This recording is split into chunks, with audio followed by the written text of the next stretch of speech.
এই যে মহারানীর অবশেষে আসার সময় হলো। একটু লেট হয়ে গেল। তোমাদের মেয়েদের তো সবকিছুতে লেট, রেডি হতে লেট, বের হতে লেট। আজকেও আমি এখানে আধা ঘন্টা বসে আছি।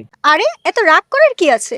শাওয়ার নিয়ে স্কিন কেয়ার করে রেডি হয়ে আসতে এটুক সময় তো লাগবেই। কি?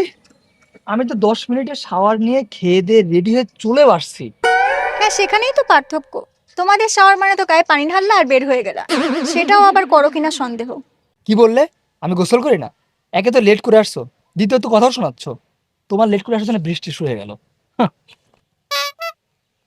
এই দেখো, তোমাদের রেগুলার শাওয়ার নিয়ে শেখানোর জন্য এখন ক্যাম্পেইনও চালু করছে। সবাই এটা নিয়ে ভিডিও বানাচ্ছে। কই দেখি। চোখটাও খাইছে।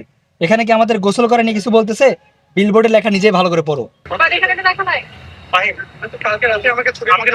শাওয়ারের পরেও hydrated skin, hmm. Interesting. But আসলে বলতে চাচ্ছি কি? জানি না, বাট আমার পুরো নিউজ ফিডে সবাই এটা নিয়ে ভিডিও বানাচ্ছে, সবাই এই বিলবোর্ডের সামনে। ব্যাপারটা কি?